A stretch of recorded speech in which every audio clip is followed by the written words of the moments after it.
47 50 ಇದಾವೆ ಗಮನ ಸೆಳೆಯವು. 47 50ನ ನೀವು ಪೂರೈಸಿ ನನ್ನ ನೇಮ 69 ನೇಮ 60ರಲ್ಲಿ ತಂದಿದ್ರು ಮಹತ್ವ. ಅದನ್ನ ನೀವು ಕನ್ವರ್ಟ್ ಮಾಡಕ್ಕೆ ನಿಮಗೆ ಪ್ರಾವಿಷನ್ ಇದೆ, ನೀವು ಮಾಡಿದ್ರೆ ನಿಮ್ಮ ಅಧಿಕಾರ ಪರಮಾಧಿಕಾರ. ಆದ್ರೆ ಎಷ್ಟು ದಿವಸ ಅಂತ ಕಾಯ್ಕೊಂಡು ಕೂತ್ಕೊಳ್ಳೋದು?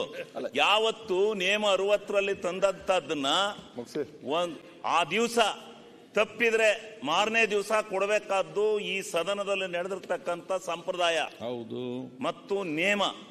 ಅದನ್ನ ದಯಮಾಡಿ ಆ ಗಮನ ಸೆಳೆಯ ಸೂಚನೆಗಿಂತ ಮುಂಚಿತವಾಗಿ ನೀವು ನನಗೆ ಅವಕಾಶ ಮಾಡಿಕೊಡಿ. ನನಗೆ ದಯಮಾಡಿ ನಿಮ್ಗೆ ಕೈ ಮುಗಿದು ಕೇಳ್ಕೊತೀನಿ, ದಯಮಾಡಿ ಅವಕಾಶ ಮಾಡಿಕೊಡಿ. ಆಮೇಲೆ 47 ಆದ್ಮೇಲೆ ಇಲ್ಲಿ ಯಾರು ಸದನದಲ್ಲಿ ಇರಕ್ಕಲ್ಲ, ಮೊದಲು ಅವಕಾಶ ಮಾಡಿಕೊಡಿ. ಅದಾದ್ಮೇಲೆ ಗಮನ ಸೆಳೆಯೋದ್ರ ಮಾಡಿಕೊಡಿ. ಬೇಡ ಅಂತ ಹೇಳೋದಿಲ್ಲ, ದಯವಿಟ್ಟು ನಿಮಗೆ ರಿಕ್ವೆಸ್ಟ್ ಮಾಡ್ಕೊಡ್ತೀನಿ. ನೇಮ 69 ಏನು ಕನ್ವರ್ಟ್ ಮಾಡಿದ್ರಿ, ನಾನು ನೇಮ 60 ತಂದಿರೋದು ನೇರವಾಗಿ 69 ತಂದಿದ್ರೆ ಅದು ನೇಮ 60 ತಂದು ಈಗ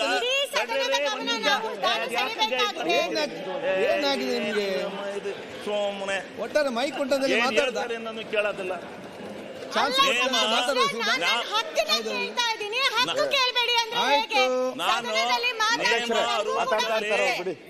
ನೇಮ ನೀವು ವಿರೋಧ ಪಕ್ಷದ ನಾಯಕರು ನೇಮ 60ರಲ್ಲಿ ತಂದ್ರು, ಕನ್ವರ್ಟ್ ಮಾಡಿ ಸ್ಟಾರ್ಟೆಡ್ ಅಂದ್ರಿ, ಸ್ಟಾರ್ಟ್ ಮಾಡಿ ನಿಮ್ಮ ಅಭಿಪ್ರಾಯನ ನಿಮ್ಮ ಚರ್ಚೆನ ಅಂದ್ರಿ.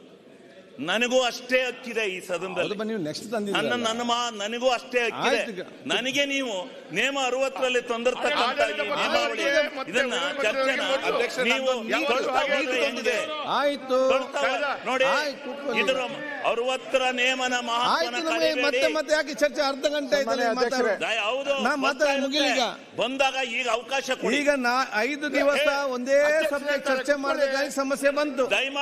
ಆವಾಗ ಚರ್ಚೆ ಮಾಡುವಾಗ ಅಲ್ಲಿ ಎದ್ದೇಳುವಾಗ ಇಲ್ಲಿ ಎದ್ದೇಳುವ ಏನ್ ಮಾತಾಡೋದಿಲ್ಲ. ಈಗ ನಮ್ಗೆ ಟೈಮ್ ಸಿಗ್ಲಿಲ್ಲ ಅಂತ ಈಗ ಮಾತಾಡಿದೆ. 5 ದಿವಸ ಒಂದೇ ಚರ್ಚೆ ಮಾಡಿ ಏನು ಯಾರು ಮಾತಾಡಲ್ಲ, ಬೇಗ ಮುಗಿಸಿ ಅಂತ ಯಾರು ಕೂಡ ಹೇಳುದಿಲ್ಲ. ಆಯ್ತು ಕೂತ್ಕೊಳ್ಳಿ. ಆಯ್ತು.